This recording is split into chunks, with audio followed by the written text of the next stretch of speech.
Okay, we are now live. I want to thank everybody for joining myself and Tony. And Tony is my guest today, Tony Martinez. Tony's an attorney. You're going to hear about his story. I met Tony this last weekend at the Metabolic Revolution rally in Washington, D.C. So I knew right away if Tony came to that, there's a reason why Tony came to that. And I could see a number of the people who he knew that were on stage. And so that made him a very interesting person, somebody who I said, I need to meet and get to know. And we exchanged cards. And here we are now today, less than a week later, appearing on the My Metabolic podcast. So, Tony, thanks for joining me here. I'm going to shut up and I'm going to just say, I know you've got a story. It has to do with health. It has to do with your journey. It has to do with the metabolic revolution eventually somewhere in all of there. Please take it away and let everybody know your story. Well, thank you, Brett. And I want to first say thank you for inviting me to be on the show. I was deeply touched by your testimonial and your involvement at the Metabolic Revolution rally. So I get it that you are really committed to educate, enlighten, empower people, and inform people. And so I'm happy to be on the show because where I fit into all of this is I'm a patient. I am also the legal public policy part of this. See, I look at this from like, how do we make this work in the system that we have? And also just as a general interest in health, because as the saying goes, maybe I should have been a doctor instead of a lawyer, but neither here nor there. I come from a family of lawyers. And so at the end of the day, I like to help people. I like to make the system work. And so whatever that is. So I was always struggling with issues with weight throughout my life, different periods. And I also had diabetes running in the family. My mother and father had diabetes, type 2 diabetes, and other relatives down the line. So those genes were there. And when I finished law school, I was very interested in health, and I organized a political group in New York City and actually led a demonstration in Washington in June of 1992.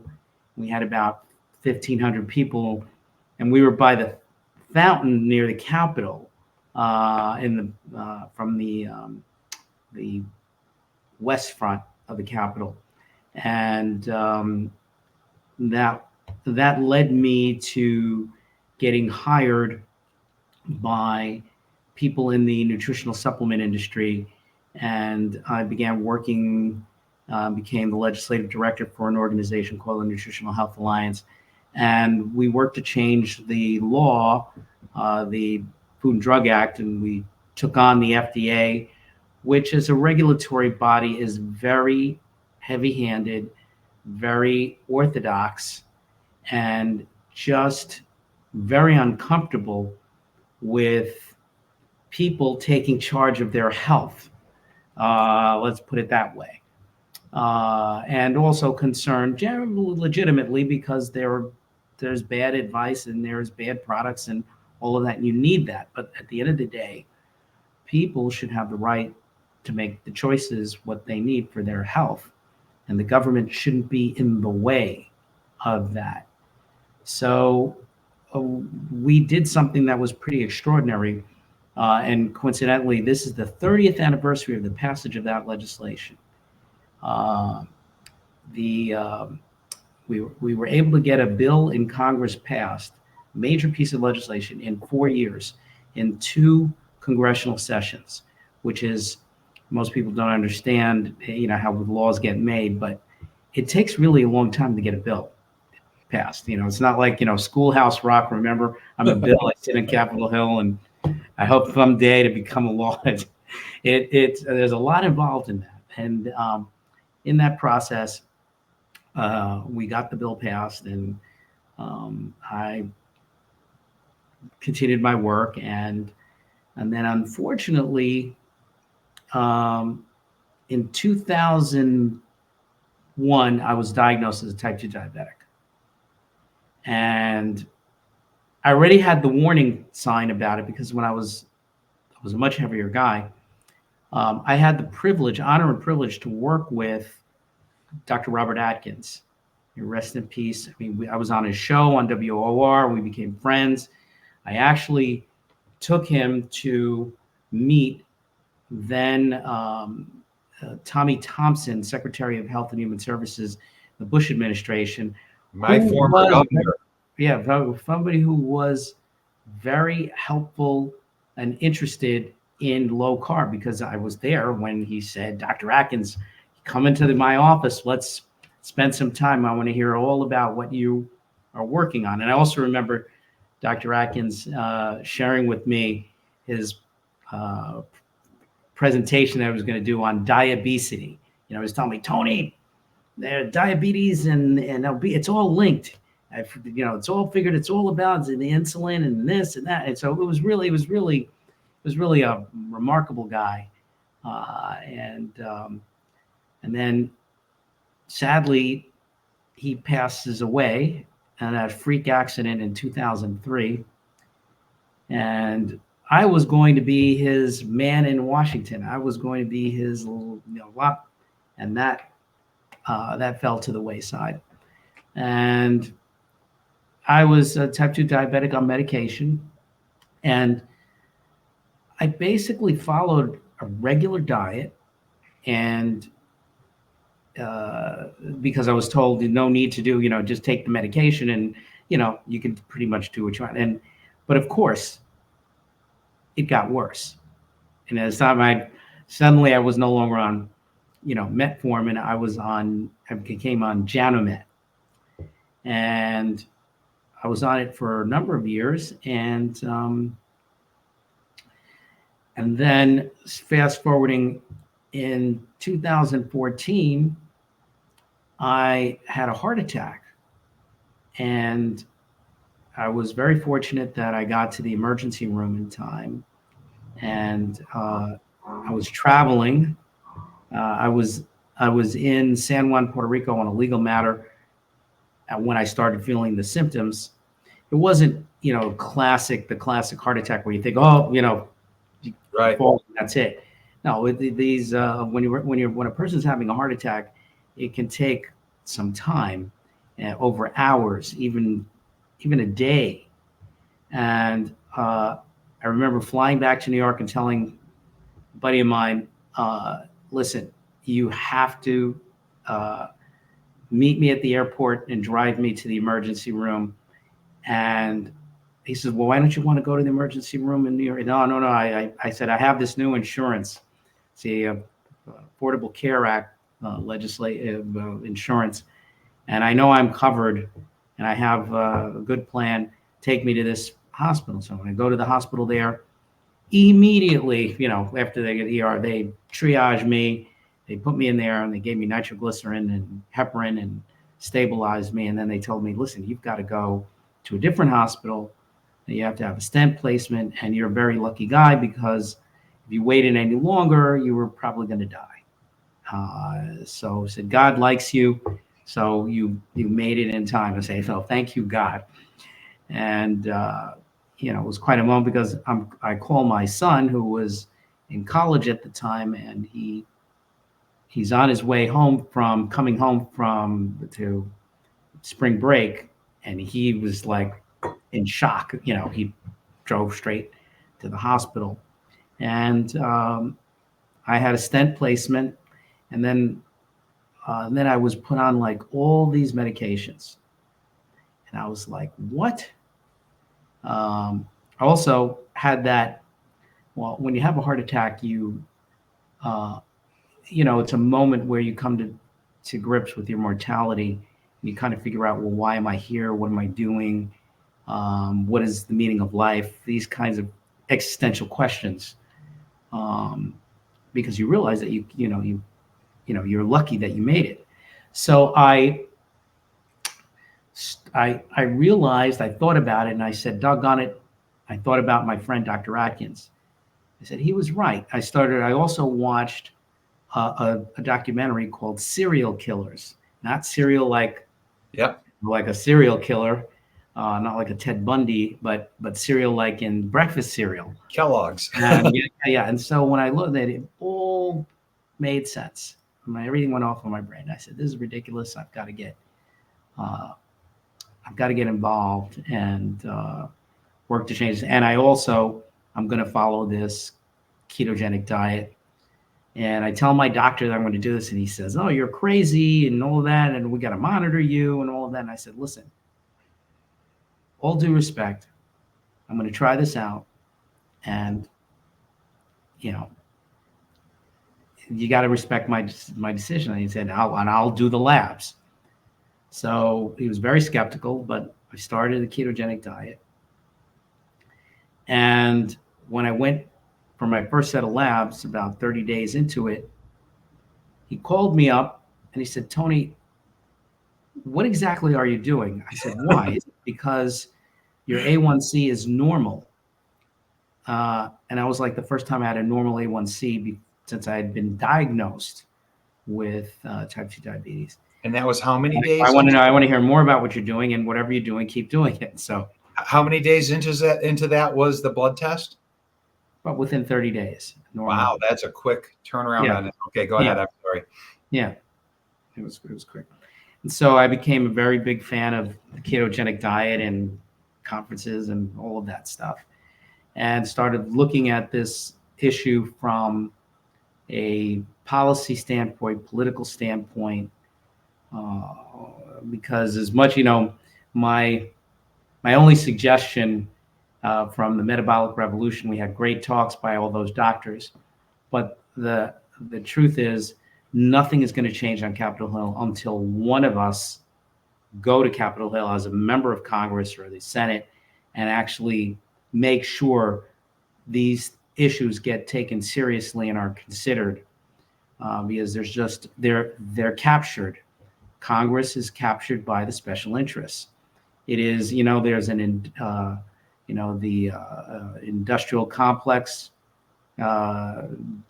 for war, and there's an industrial complex for sickness, and Congress is captured by it, and no one's going to change the laws until one of us actually gets in. So if you're watching this and you're doing this, I want to encourage you, if you've ever thought about it, run for office. Now, I tried. In 2020, I was a candidate for the New York State Senate, but the pandemic came along, and that ruined that opportunity. And I've just been too busy to think about doing something else. But I remain, encouraging people, because where we're headed as a country is in the wrong direction, and especially on health and especially on food. So we need to get one of ours, or more than, several of us in there. It's not enough that we have a seat at the table. We actually should be writing the menu, not just, being at the table. And there are very good people, especially people that were at that at the rally talking about that.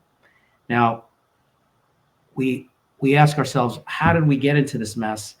And I point to the dietary guidelines.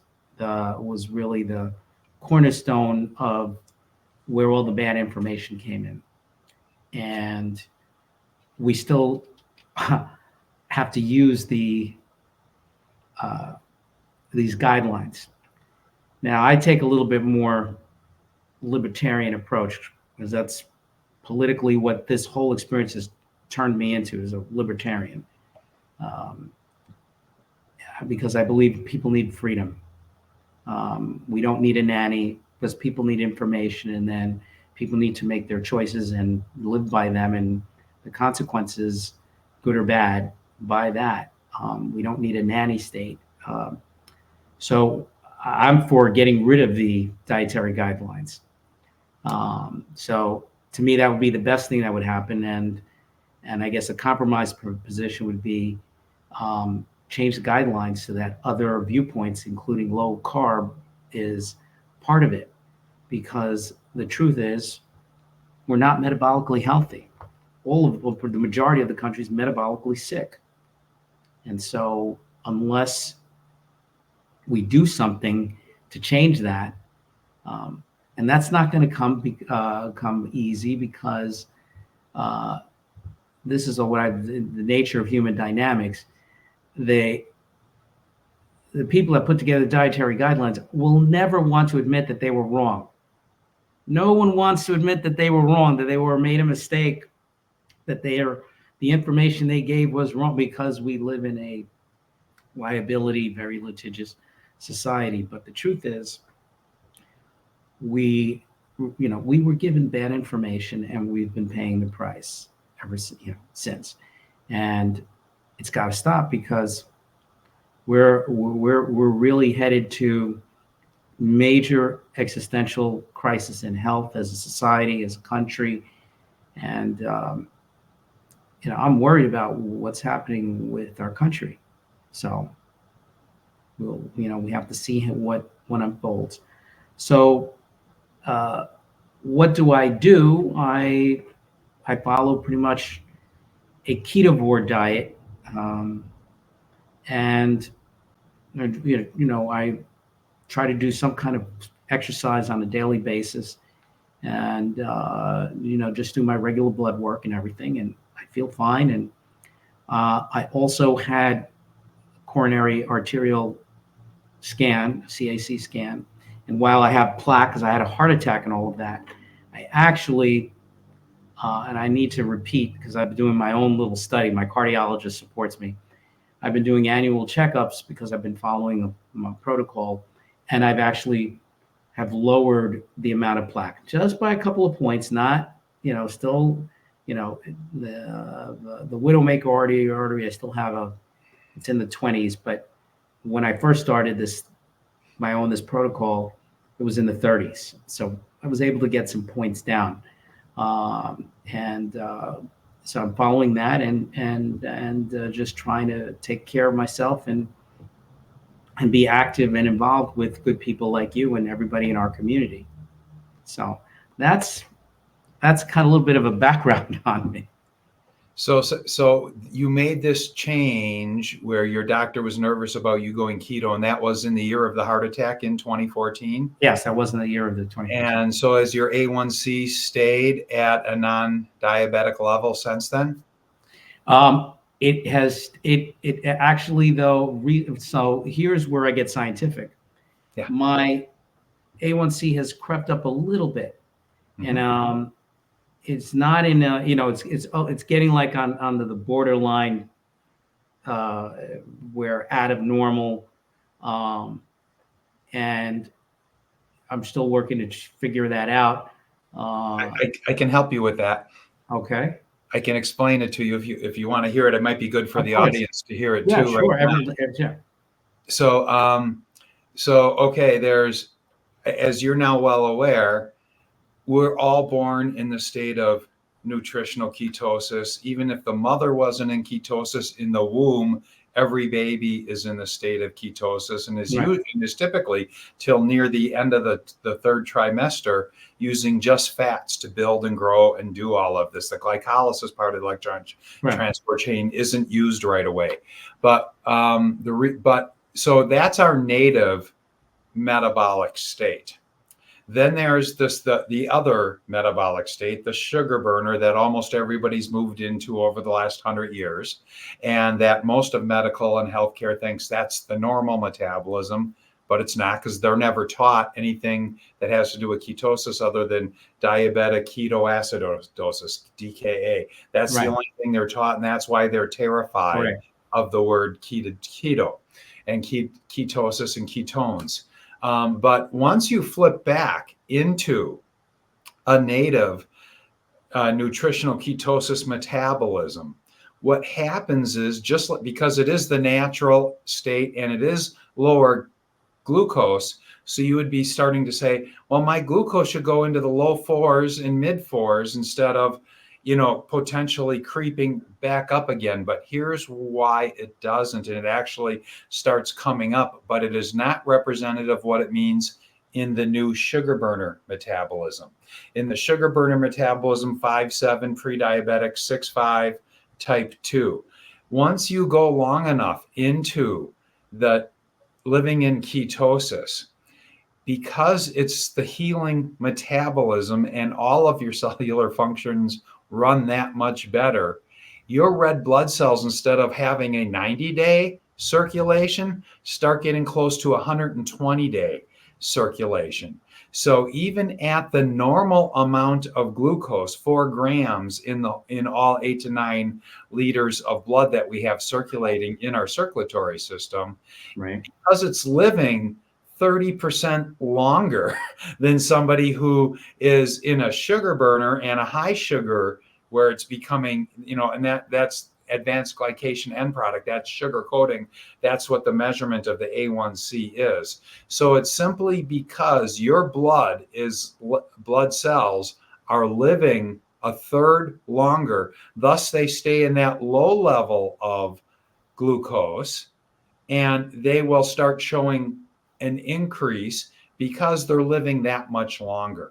So instead of being killed off in the 90 days, they're living 110, 115, 120. And so just because they're in a certain amount of glucose that much longer, that's why it's creeping up. So as long as you're living in this fat adapted nutritional ketosis. Well, yeah, no, I just did my,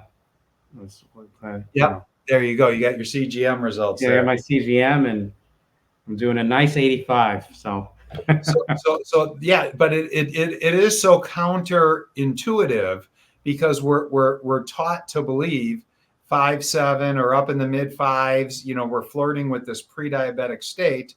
Well, no, that's if you're on a 90-day turnover cycle of the red blood cells. As they start living longer, naturally they have to, instead of being around that 4.8 to 5.2 level, they're going to creep up just a little bit longer because of just how long they're in the blood. Does that make sense? I had not heard that before, but yeah, it makes sense. Yeah. So I got the sun coming. Let me move my. All good. But the people that I know who understand the physiology of this, the Voliks, the Finneys, and the people from Verta and everything, yeah, that are at the forefront of all of this, and other people around the world that's where I'm learning this from. So this is a known phenomenon, that when you are now living in that native metabolism, everything, just like we should be living longer, your red blood cells, instead of 90 days, they live about 30% longer. Thus, they have that much more opportunity, even with low glucose, to be impacted by the glucose in the bloodstream. So I wouldn't worry about it. I don't think you're doing anything wrong. You already know what's going on with your CGM. You're doing all of, I imagine, the right things. And I'd love to hear, and let's exchange if you have anything on your heart protocol. I went down the deep dive when I found out that I had a 268 calcium score in 2019, and believe I found the protocol. And then I wound up actually going and working for a company 2 years later called the Pulse Cardiac Test, which measures the soft plaque in the arteries. And within a year-over-year test, 19 to 20 for myself there, the founder of the company came back to me, and the co-host of one of my other podcasts, the Metabochondriacs, is a cardiologist, Dr. Ryan Cooley. He was on the Zoom call with me and Dr. Harrington. He's like, Brett, what have you been doing? I go, just like when I told you a year ago when I got my first one, I think I found the protocol that will reverse all of this heart disease, this plaque, or at least keep it from progressing, because we can live with that amount of plaque in the arteries. We just don't want 15, 30, 40% more year over year, because eventually the stenosis is going to become a problem. So he goes, because you've just wiped out in 1 year 85% of the soft plaque in your body. I go, I go, you rolled your eyes a year ago when I thought that was a possibility. I didn't know it would be that much that fast. So I have a protocol I'm happy to share with you. I'd love to see what Sure. yours. Yeah. I got interested in that with Dr. Patrick Theut. Well, yeah, PhD. That's where mine comes from too. And I found him like 3 weeks after I had my calcium score, because 10 years earlier I had a 0 at 45. Then at 55 I had the 268, and he was on Ivor Cummins' Fat Right. Emperor podcast. And here's the funny little anecdote to that. When I was selling corporate wellness disease management programs, one of my first biggest sales was a local company in Wisconsin called Wausau Papers. He was on the committee for picking the wellness vendor and selected me. I didn't know it until years later when I'm going, this guy looks really familiar to me. And then I heard, so we're following the same stuff. Patrick is a good friend, and so is Ivor, and they're really, one thing that I got a real appreciation and respect for are the engineers because the doctors lack engineering thinking, and the engineers look at the problem and they go, all right, how are we going to rework this? How are we going to disassemble and reassemble and look at all the pieces? And that kind of thinking is important and is necessary when you have people who have metabolic condition, because it's not a single thing that's going on. It's a confluence of factors. It's a cascade of events. And if everything is not set up correctly, it is absolutely amazing when Patrick, double PhD, I think 3 PhDs actually now, since the whole heart stuff. He was working on another one. I remember him saying at one point in time. But Ivor, engineer. Dave Feldman, engineer. Even I don't know if you're familiar with who Gerald Pollack is. He's a bioengineer out of the University of Washington, and what he's done with understanding water, structured water, and what that all means inside of our body, and how different EMF fields and red light and everything impacts all of this. I learned so much more from the engineers because they haven't been taught the word idiopathic. Right. And I think that's one of the problems. Doctors can have the ability to be great critical thinkers, but they're not cultivated in it. They're cultivated in take this test to follow this protocol, and then here's guidelines you have to follow. And we believe that most of these things that actually are a result of insulin resistance and poor lifestyle choices, they're just told it's idiopathic, I believe Latin for of unknown origin. And that keeps them gaslit through their whole profession until they have their personal epiphany, which many of them wind up having, like you and I have had, and they have to go figure out what's going on with me, my wife, my child, or whatever. And that's what then makes them go, oh my God, we haven't been taught both sides of this ketosis coin. So yeah, just mind numbing from that standpoint. So yeah, I still want to exchange and see what you've written down, because did Patrick write it up and give it to you, or did you have, because I became obsessed with watching everything I could watch on him. And finally there was one where he was sitting down and he had this chart with like the dragon on it and all the heads of the dragon. The dragon. Yes, the dragon. Well, I don't know if I wrote it down, but I have photographs, because I have like a whole wall of like supplements. And I also come from the supplement industry, so I know the good and the bad in that industry. And I also love the biochemistry and the chemistry that's involved in that. So, I have fun educating people about, how to understand and use an omega-3 supplement, or all the different types of magnesium, and why some are better and which ones you should be looking towards, and that kind of thing. And how vitamins work together with cofactors, that they're necessary so that you get the proper absorption and that kind of thing. Well, and Patrick said, and I get this from him, and back me up and tell me if you've heard it differently from him, that all those supplements, because he talked about it like he had a tackle box of 20 different things. And so for a while I was on things, but he's like, this doesn't mean you have to be on each and every one of these for the rest of your life. The problem is you're probably deficient in most of these at the beginning, which is why the problems started. And as you then change and get rid of the junk and eat an ancestrally appropriate diet, which is going to be nutriently dense and bioavailable, Then you can adjust. Yeah. You can, well, and then you test and you see where you're right. And once you're up in normal ranges, then 3-6 months later, make sure if you take the supplement away, make sure that you stay at that level and you're getting it from your base food. Yeah, remember Ivor is that the engineer's credo. If you can't measure it, you can't fix it. Absolutely. I'll measure.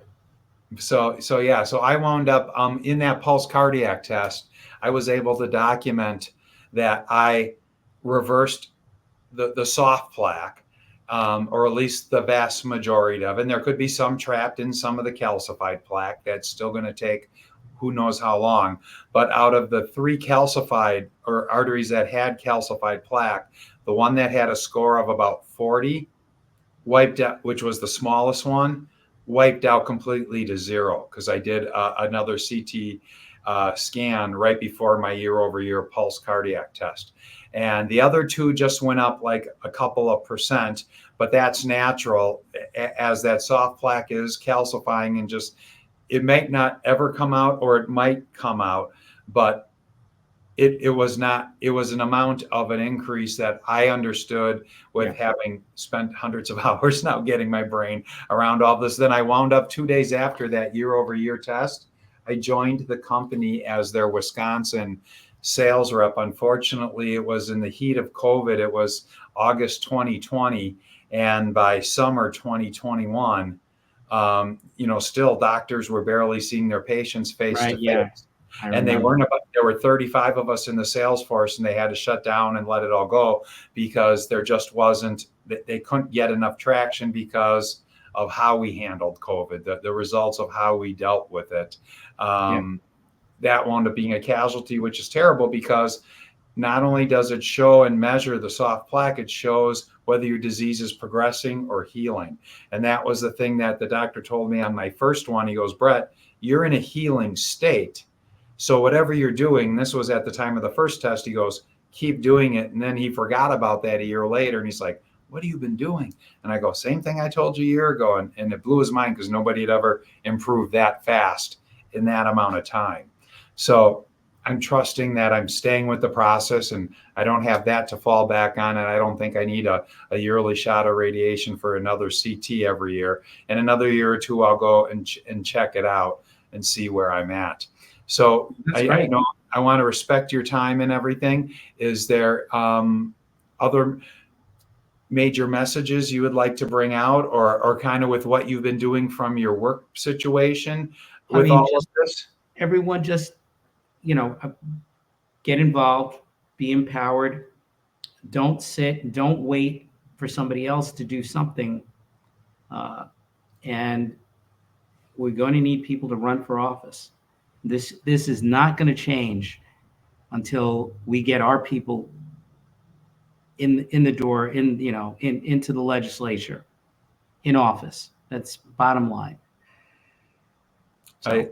I agree. And the only other way that I'll add on to that is that I still hold very little hope that when we get somebody in there, that one person, and then still to get the top people to allow it to come to a vote and then get signed by a president. Yes, I mean, there are some optimistic things currently happening. Well, I tell you, I wanted to get into the legislature, and like I said, I'd be the honest broker here. Just tell it like it is, because I've already been, I've seen my mortality. So nobody's going to be here forever. But the point is, we need somebody in there who's going to tell it like it is and tell people the truth. See, like I, as a lawyer, sometimes I get people that have these expectations, and I have to give them a reality check and tell them, listen, you don't have a really good case here. And I don't want to take your money and raise your hopes and say, oh, we tried and all that. I don't work like that. I tell, we need to do this, we need to do that. This is what's possible. And we need to create more speakers like we had on the stage. And that's where I come at it from, is we need to keep breaking doctors' brains. Just like my co-host 6 years ago, Dr. Ryan Cooley, he's a cardiologist and suffered his own little heart attack in March of 19. And we grew up playing tennis together and coaching in college together and playing double men's events together. And then we were playing pickleball and platform tennis that, for like 18, 19. And I lost all that weight. You saw my before and after picture, 115 pounds. And at first he was like, oh my God, what he thought, because I was doing it I wasn't nervous about the saturated fat and everything. And he still lived under the old dogma and paradigm. But it took about 5-6 months to kind of, the way I broke my brain in 2018, to break his brain in 2019. And now he practices a completely different kind of a medicine. And over the last 5 years, doing a metabolic, understanding root cause, and not doing pills for symptoms, but helping people actually get rid of the conditions. He goes, he's had 20-fold success in the last 5 years over his previous 20 years of being a cardiologist. So I think we can get enough doctors, because once a couple doctors in a health system, like a Tony Hampton at Advocate in Chicago, Dr. Westman at Duke, and all these others, they can't ignore when their patients start healing themselves, going against their advice. There's got to be a come to Jesus, an epiphany, a wake up call.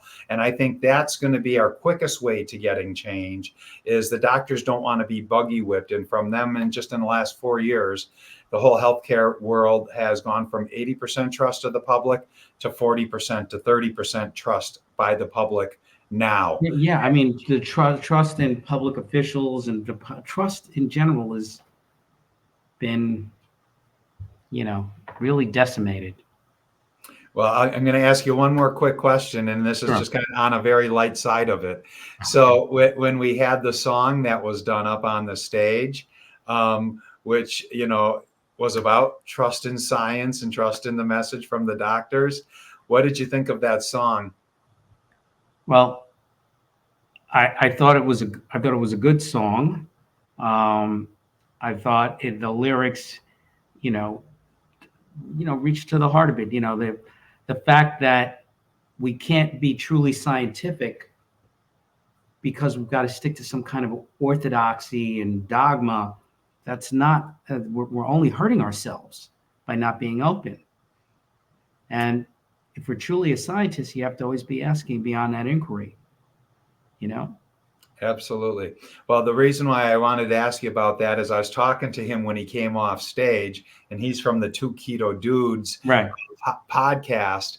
And I'm like, would it be possible? Because I want to, as I get better on this, I want to put a little bumper music on the front and back end of coming in and out of these videos. He goes, yeah, there's no copyrights on this. You can use it, and it would be great. So I've shared it with my coaching crew, my clients. That's great. In my WhatsApp group where we all do that, and they loved it. And so I'm going to work a couple segments, a verse or two, into the front and back end. And that's great. So I've been listening to it in my car as I'm driving around too. So, well, Tony, I can't thank you enough. And, congrats on solving the type 2 diabetes. Congrats on getting on top of the heart disease and not having it progress and go to a life-threatening situation. And, maybe we can down the road check in again and just kind of hear. I'd like to do that, and we'll compare our notes with the protocols, because I'm very curious. I'd like to learn more about this pulse test, because unfortunately, I can also share with you, there's 4 videos out on YouTube that you can kind of get your brain around it in 25 minutes under those 4 videos, but it's not available anymore. So I've been reaching out to them just to see, is it back or is it on the cusp of coming back? But it doesn't sound like it's anytime soon. But as soon as it is, I'll be broadcasting it out there. And I did do an episode on. If a technology like that is, now we can talk about this offline. I'd be very curious to why it's no longer available, because a test like that should be available. And It needs to be, absolutely. and who's ever holding on to it, either they put it back on or let somebody else buy it from them. I'm sure there's something, I hope there's something like this going on, because it's way too valuable. And like Dr. Cooley, who was on my year over year getting his first year results read on the same Zoom message. And then the next day we're on the pickleball court. I go, what'd you think about that? And he goes, it is mind-numbingly cool. And in cardiology, we don't pay attention to 80% of those metrics that make up and understand what's going on in those plaques and that score. And so that's why I called the company the next day, and within 48 hours, I was working for him. So anyhow, yeah, stay on for a second. We'll stop the recording. So Okay. Everybody, Tony and I will get back together hopefully again in the future. Sure. And Tony, thank you so much for joining Oh, us. thank you, Brett. I really appreciate it. What a great story. Thanks.